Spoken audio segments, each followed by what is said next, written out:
हाय दोस्तों, हम फिर से हाजिर हैं आपके लिए JIB exam mock test series के नई वीडियो के नए एपिसोड पर। जल्दी शुरू करते हैं हम अपना mock test. Expand ICDT model, इसका मतलब है कि ICDT मॉडल क्या होता है। तो देखिए, इसका हमारे पास ऑप्शन है A information communication transaction and distribution. तो हमारे पास दोस्तों यही आंसर है इसका। This model takes its name from the segmentation of the virtual market space into 4 areas, that is information space, communication space, distribution space and transaction space. Hence answer is A. ICTD, information communication transaction and distribution. Which of the following is not a base for the market segmentation? देखिए, market segmentation का क्या मतलब है। जब market को हम segment करते हैं, उसके लिए प्रोडक्ट डिजाइन करते हैं, तो किस किस चीज को हम स्टडी करते हैं और किस किस के बेसिस के ऊपर मार्केट को डिवाइड किया जाता है। ऑप्शन ए बिहेवियरल सेगमेंटेशन, ये होता है कि किसी प्रोडक्ट को लेकर किस तरह के बिहेवियर हैं या एक पर्टिकुलर मार्केट प्लेस में किस किस तरह के बिहेवियर हो सकते हैं, इस पे स्टडी की जाती है। Yes. Demographic segmentation, demographic segmentation is very important for the market or for research. Geographic segmentation, yes, this is also very critical. Status segmentation का कोई space नहीं है market segmentation में, hence answer D is the correct answer, status segmentation. CRM, customer relationship management, एक तरह का software होता है। देखिए, किस चीज के लिए यूज किया जाता है। अब ये देखिए, इसका option A pre sales activity, tool for lead generation and ongoing daily activity. तो देखिए, तीनों ऑप्शन ठीक है। सीआरएम में क्या होता है, प्री सेल्स एक्टिविटी क्या होती है, लीड जनरेशन, ये प्री सेल्स एक्टिविटी हो गई। किसी चीज को रिकॉर्ड करना, वो प्री सेल्स एक्टिविटी हो गई। देखिए, जो लीड जनरेट हुई वो सीआरएम में कस्टमर रिलेशनशिप मैनेजमेंट सॉफ्टवेयर में वो एंटर करना, वो लीड जनरेशन हो गया। एंड ऑनगोइंग डेली एक्टिविटी, तो इस सभी को टूल्स को मॉनिटर करना, लीड जनरेट करना, लीड अपडेट करना, इनपुट अपडेट करना, इसको हम बोलते हैं ongoing daily activity. Hence answer is D. All options are correct, 1, 2 and 3। Which of the following is not an important component of the promotional mix. देखिए, promotional mix के हम components यहां सर देख लेते हैं। इसके प्रमोशनल मिक्स के component होते हैं advertising, selling, direct marketing, sales promotion and public relation. तो ये हमारे पास ये प्रमोशनल मिक्स के इंग्रेडिएंट है। अब देखिए, इसमें हमारे पास ऑप्शंस क्या है, एडवर्टाइजिंग ये भी है, सेलिंग पर्सनल सेलिंग ये भी है, सेल्स प्रमोशन ये भी है। Total quality management is not the ingredient of the promotional mix, hence answer is D. The sole aim of marketing is to. देखिए, मार्केटिंग का क्या एम होता है, सेल्स को इंक्रीज करना, तो hence answer is A. Option देख लेते हैं, increase sales, increase the number of employees, increase profit, increase production. Marketing का एक ही एम होता है, टू इंक्रीज सेल्स। बाकी जब सेल्स बढ़ती है तो उसके अकॉर्डिंगली अपने आप depending upon their prices and all, profit production सभी बाद में चलता है।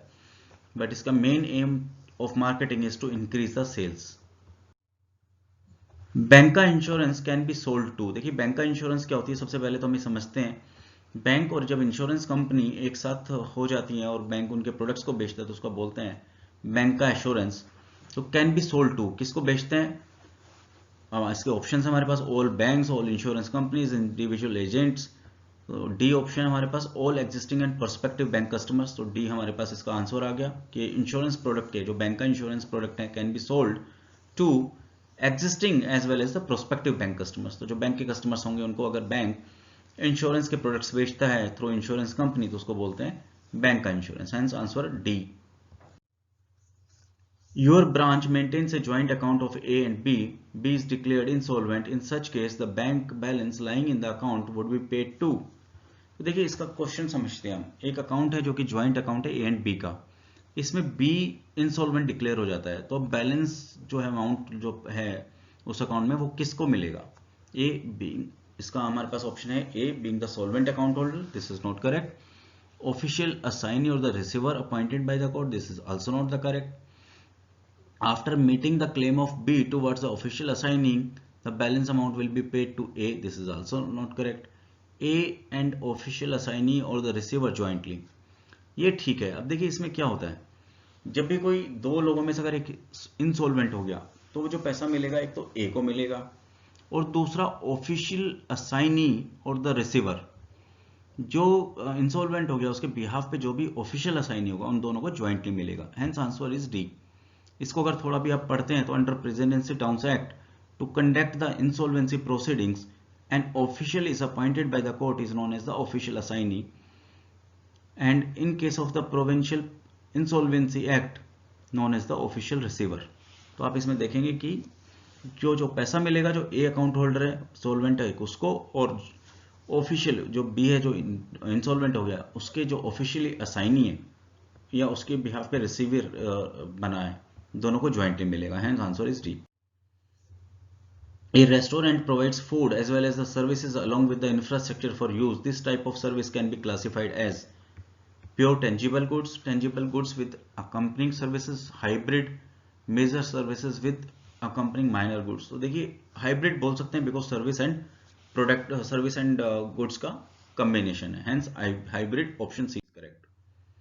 Conversion means meeting a prospective client, interacting with a prospective client, converting an employer into an employee, converting a prospective client into a buyer। तो देखिए conversion means D, option D आएगा answer, ये सही है क्योंकि आपने भी देखा होगा जब हम बैंक्स में कोई भी डील कन्वर्ट करते हैं तो हम उसको ये लिखते हैं कन्वर्ट हो गया हमारा, कन्वर्जन हो गया मीन्स हमने किसी प्रोस्पेक्टिव क्लाइंट को बायर में कन्वर्ट कर लिया, उसने हमारा प्रोडक्ट जब बाय कर लिया तो वो कन्वर्ट हो गया। Conversion means converting a prospective client into a buyer. Market driven strategy includes option A identifying problems, planning marketing tactics of peer, positioning the organization and its brand in the marketplace, internet banking। देखिए market driven strategy किसी भी company की क्या हो सकती है या financial institution की क्या हो सकती है, उस पर्टिकुलर ऑर्गेनाइजेशन की पोजिशनिंग करना, इसके ब्रांड को मार्केट प्लेस के अंदर पर्टिकुलर पोजिशनिंग करना, वही मार्केट ड्रिवन स्ट्रेटेजी हुई, hence answer is C. Innovation in marketing is same as, देखिए मार्केटिंग में इनोवेशन क्या होती है, क्रिएटिविटी। तो आंसर देखिए इसमें ऑप्शंस देखिए हमारे पास इसके क्या है, motivation, perspirations, aspirations, creativity. Creativity stands for innovation in the marketing, hence answer is D. Personal loan can be canvassed among, देखिए पर्सनल किसको दिया जा सकता है, salaried person, pensioner, foreign national, NRI customer. तो ये बहुत ही सिंपल सा क्वेश्चन है, सैलरीड पर्सन को पर्सनल लोन दिया जा सकता है। A product means something that can be offered to satisfy a want or need, which can be physical goods, services, personal place, idea, etc. Which of the following does not match? तो देखिए इसको match करते हैं, idea adult education, ये idea है, place Goa Kashmir, बिल्कुल correct है, persons बिस्मिल्लाह खां, ये पर्सन है तो ये भी करेक्ट है, सर्विसेज टूथपेस्ट, ये तो सर्विसेज नहीं है, टूथपेस्ट इज ए प्रोडक्ट और is a good, hence answer D is correct.